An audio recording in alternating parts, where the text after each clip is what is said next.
Nawasalimia kwa jina la Jamhuri ya Muungano wa Tanzania. Simba, Simba. Ndugu zetu waandishi wa habari, awali ya yote mimi niwashukuru mno kwa kuwa pamoja na sisi na kuamua kuungana na sisi kusikia ni nini ambacho tunahitaji kukizungumza.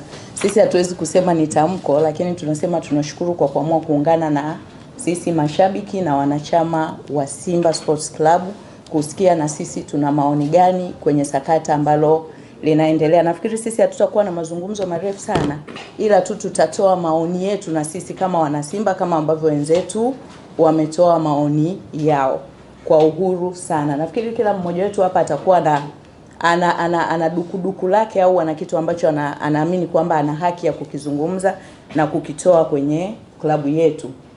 Tunafanya hivi sio kwa maana ya kufanya misuguano, kupingana, kubishana, isipokuwa kujenga hoja kwa maslahi mapana ya klabu yetu, kwa maslahi mapana ya Simba yetu.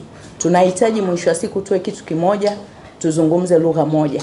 Na ili sisi wana Simba, wanachama na mashabiki tuwe kitu kimoja, ni lazima viongozi wetu waelewe sisi tunataka nini na waweze kutuunganisha sisi, kutufanya kuwa kitu kimoja badala ya kutugawa na kuwa na kelele za huku na kule.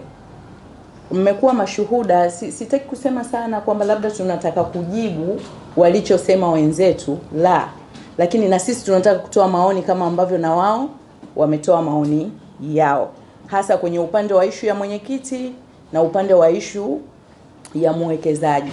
Kwanza nishukuru klabu kwa sababu kwa namna moja au nyingine imekemea hayo yote ambayo yametokea. Kwa kama klabu imekemea hayo ambayo yametokea, hii inaonekana wazi kwamba kuna kitu ambacho uongozi wetu unapaswa kufanya ili sisi tuwe wamoja badala ya sisi kuyumbishwa. Ni nini ambacho uongozi wetu unatakiwa kufanya? Uongozi wetu unatakiwa kutuambia ukweli wa kila kitu ambacho kinaendelea ni upi, ili sisi kusiwe na kelele huku na kule. Kwa sababu wenzetu wamezungumza, lakini mwenyekiti alitoka nafikiri akafanya interview, akazungumza. Hoja zilizoongelewa na wenzetu mwenyekiti, some of them alizijibu. Lakini sasa tunataka tufike mahali tuwe na official information kwamba haya yanayozungumzwa ukweli ni upi. Tukiachilia mwenyekiti, tuna uongozi mpana sana ndani ya klabu ya Simba.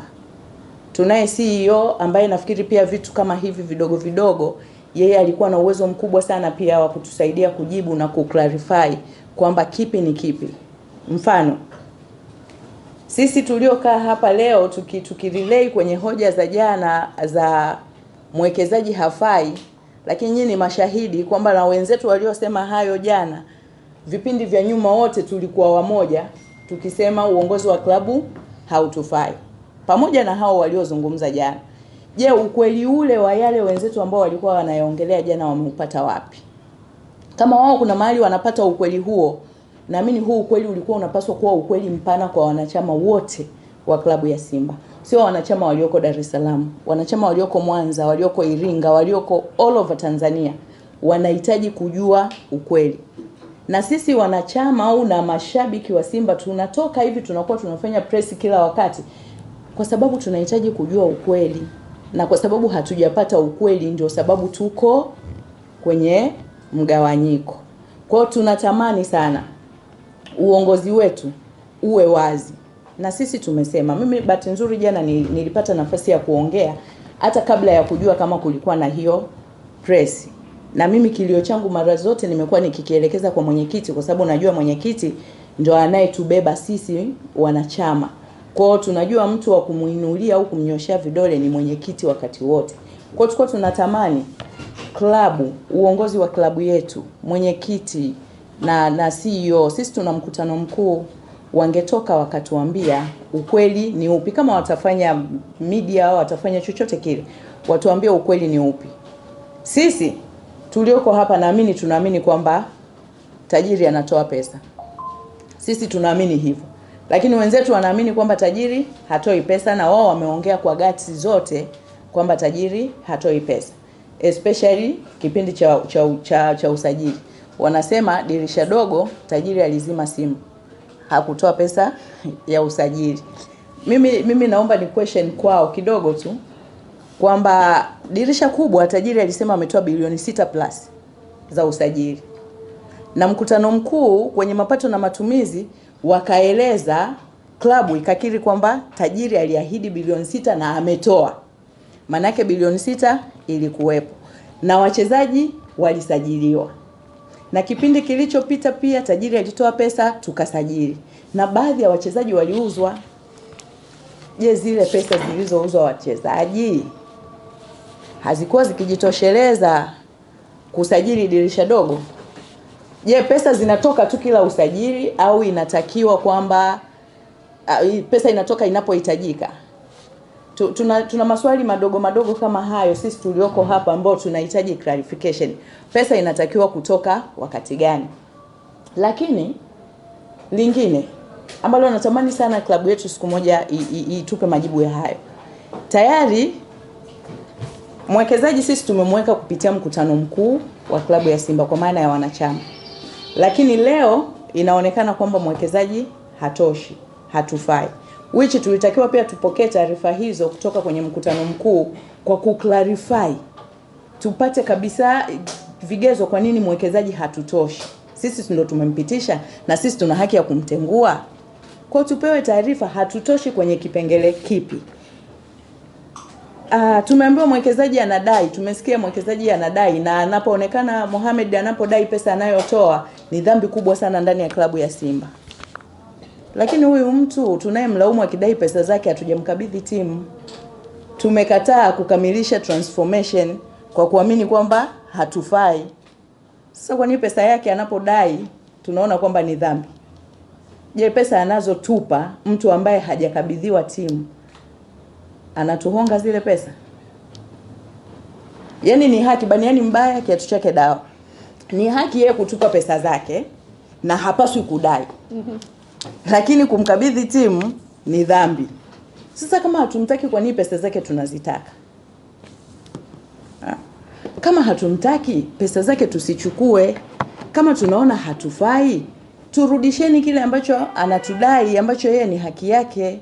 Sasa tunapotoka nje tunakuwa na mafungu ya watu wao wanasema hivi, wanamtukana, wanasema vile kwa kuona kwamba hastahili kudai. Kama ambavyo hastahili kudai na kama ambavyo nyinyi mnaona kwamba hastahili kupewa timu, basi muache, msilalamike kwamba kazima simu, msilalamike sio kafanya nini. Ana haki ya kudai kwa sababu timu hatujamkabidhi. Kwa kama tunaitaka pesa ya Mohamed, basi tuhakikisheni kwamba tunakamilisha yale makubaliano ambayo tunakuwa nayo. Tunazungumza si kama mashabiki tu, lakini kama wanachama. Tuna CEO, mimi ninarudia sijawahi kumzungumzia CEO kabisa, lakini naamini CEO wetu ana uwezo mkubwa wa kutujibu au wa kutoa clarification ya haya ambayo yapo. Tunazungumzia usajili, tunasema mwekezaji atoi pesa, lakini sajili zote kubwa mwekezaji ametoa pesa. Je, pesa anayotoa na wachezaji wanauzwa haitoshi? Inabidi pia pesa nyingine itoke. Je, pesa inatoka inapohitajika au inatoka tu pale watu wanapokuwa wanahitaji? Swala la yeye kuondoka, that's not a big deal. Kama mnaona hafai, basi turudi kama ambavyo tumemweka, tumtoeni kwa utaratibu, sio kwa vigenge huko pembeni. Kwa upande wangu mimi na yote ambayo nimeyazungumza jana na siku nyingine zilizopita, bado mimi ninasisitiza kwamba tuna matatizo makubwa sana ndani ya uongozi wetu wa klabu ya Simba. Na kwa sababu klabu ya Simba ndio ambao tuna uwezo wa either kumweka ama kumtoa mwekezaji. Kwa kama tumeamua hivyo, tuache propaganda za watu wanaotoka huko kusema, yani kumwaminisha mtu kwamba mtu fulani akitoka yeye ana uwezo wa kuiongoza klabu. That's not true. Hiki ninakisema mara zote, Mohamed hajatoka hapa na Simba. Simba hii watu wanaoingangania leo katoka nayo mbali, kaitengeneza kuwa hivi ilivyo. Kwa kama tunaona hatufai, basi tuweni fair. Mnyonge tumnyongeni, lakini haki yake tumpe. Tuna vitu vingi ambavyo nafikiri na wenzangu nao wanavya kwao ambavyo watavizungumza. Ninadhani wana Simba wenzangu tufike mahali tuamini ya kwamba sisi ni wamoja. Tunachokipigania, tunapigania umoja wetu, tunapigania maslahi mapana ya klabu yetu, tunapigania nguvu kubwa ya Simba. Tuwe wamoja, tusiwe mafungu. tukae tuzungumze kitu kinachoeleweka. Kitu kinachoeleweka kitatoka ndani ya klabu ya Simba na ndani ya mkutano mkuu wa Simba. Hatutaki kuwa na mikutano ambayo haina hoja za mantiki, zenye mantiki kuhusiana na changamoto ambazo tunaziface. Kwa hiki ambacho tunakizungumza, kwa heshima kubwa sana, tuombe uongozi wetu waangalie wanataka sisi tuwe watu wa namna gani na wanataka timu yetu iwe ya namna gani. Warudi wao kuwa wamoja. Tunaomba watupe kile ambacho sisi tunakihitaji. Tumechoka hizi kelele. Tumechoka kukosa mataji, tunakosa vikombe, tunafungwa, tunafanya nini, lakini bado viongozi wanakuwa ni watu wa kutuyumbisha. Na sisi haya tunaelekeza kwenye uongozi wa klabu ya Simba, sio upande wa 49, kwa sababu vyovyote mtakavyo tafsiri nyinyi, lakini sisi ni wana Simba. Sisi ni wanachama wa klabu ya Simba. Sisi sio wanachama wa 49, sisi ni wanachama wa 51. Kwa haya tumekaa hapa sisi kama wanachama na mashabiki wa 51, not 49. Kwa clarification nyingine au tafsiri nyingine mtakazo kuwa nazo, hizo ni za kwenu. Lakini sisi tuko hapa kwenye kuhoji kwenye klabu yetu kwa sababu tunaamini tuna haki ya kufanya hivyo. Kwa tunaomba, ya kwangu mimi ni hayo, na tunaomba tupate majibu hayo kwa uwazi kabisa. Tuache kuumauma maneno na pigana vijembe huko nje. Tumekaa hapa kwa makusudi mapana. Tunahitaji kujua muafaka wa timu yetu ni upi. Hicho ndio ambacho sisi tunakihitaji. Hatuko hapa kugombana na mtu, hatuko hapa tujibizane au tusutane au tufanye nini, no. Tuko hapa kuzungumza fakti na logic according to yale ambayo yanaendelea. Mimi naomba nimkaribishe Agi. Nafikiri na yeye ana kitu cha kusema kama mwana Simba, na wenzetu wengine nao nafikiri watazungumza kwa nafasi zao kama wana Simba.